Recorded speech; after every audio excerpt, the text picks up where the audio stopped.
Many philosophical questions have plagued humanity for centuries. Does pineapple belong on pizza? How does a fish learn to swim? But one question has stumped even the greatest of philosophers. This question was first questioned by the cavemen of ancient times, then debated by the greatest Greek minds such as Plato, Socrates, and Aristotle. But this one has never been answered. This question has stood unanswered for centuries, until today. Today, I will be answering once and for all, which car is better, the Torpedo or the Javelin? Alright, to first start the debate, we need to figure out what we'll be comparing these cars off of. I've made a few key points that I think are essential to look at when we compare cars. 1. Acceleration and launch. 2. Top speed. 3. Grinding ability. And 4. Looks. Acceleration is what can make or break a car. You could boast a huge top speed, but there's no point in it if you're never going to be able to use it. For example, the Brulé hits 414 miles per hour, but it takes 24 seconds to get to 300 miles per hour, which is insane. I also put launch speed in this category. Launch is a very important part of a car.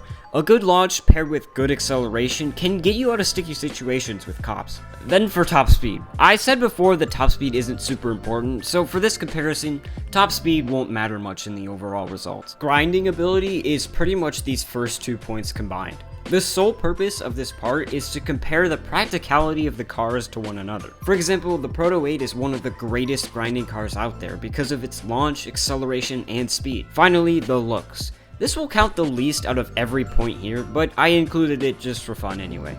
The Javelin has a strong launch speed, going up to 120 miles per hour in just 2.6 seconds.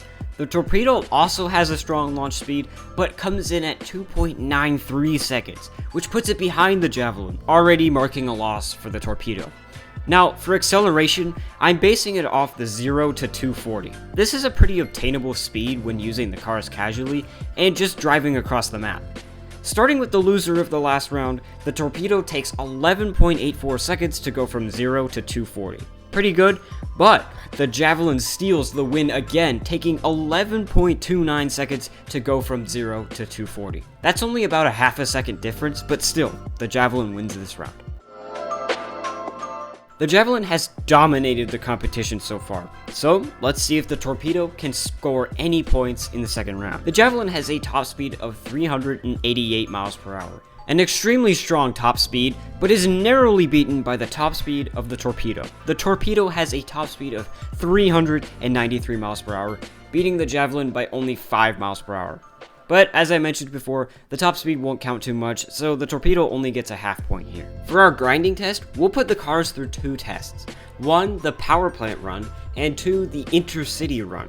The power plant run is very self-explanatory. It's a simple run with no rocket fuel and follows the exact same path. However, to make sure that I don't have any added variables, I'm gonna just be running from the power plant to the gate. That way we don't have to wait for the gate to open or whatever, so we can just do it that way. As for the second test, the intercity test aims to replicate the same aspects of casual grinding.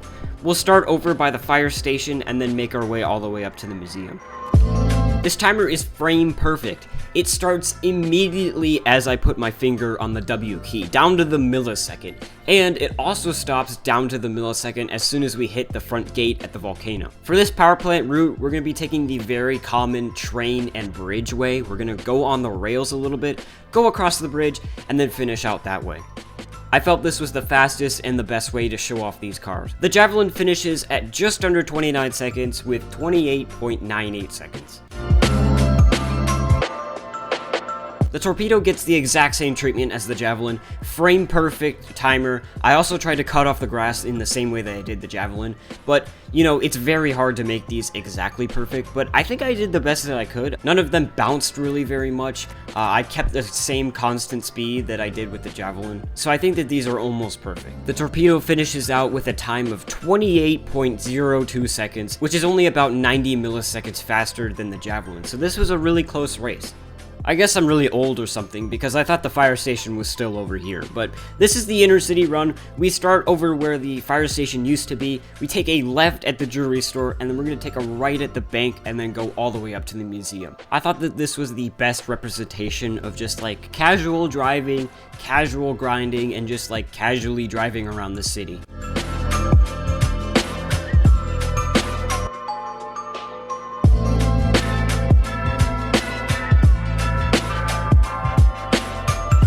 And as soon as we get to the light pole here, our inner city run has concluded, which gives the Javelin a time of 34.08 seconds.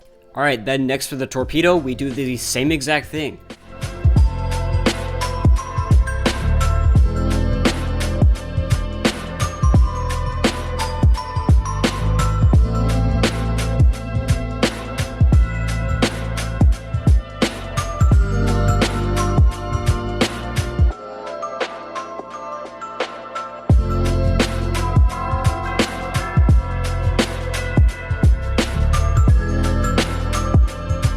And once we get all the way to the top and hit this light pole, we can see that the Torpedo finished with a time of 35.23 seconds, which places it slower than the Javelin, so that means the Javelin gets the point this round.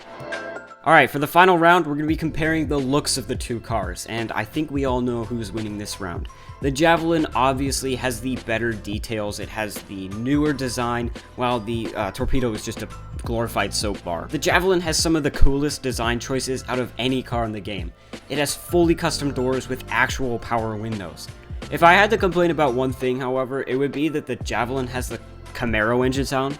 I know this is because the Torpedo has the basic engine sound, but they could have at least given it the low engine sound. The basic engine sound just makes it sound way less intimidating and powerful than it should. Since design doesn't matter too much, I'm only going to give the Javelin half a point here, and it doesn't even matter anyways, it's already beat the Torpedo by a landslide. And the winner is the Javelin with 3.5 to 1.5. Honestly, I didn't expect this to happen. I honestly thought when I was doing these tests that I might have given an unfair advantage to the Torpedo, because I kind of felt like I cut more corners with the Torpedo than the Javelin, but it turns out that I didn't give an unfair advantage at all, and the Javelin won anyway. So thank you so much for watching. I hope you enjoyed this video. If you did, make sure to subscribe because I make tons of Jailbreak content. Again, thank you so much for watching, and I will see you in the next video.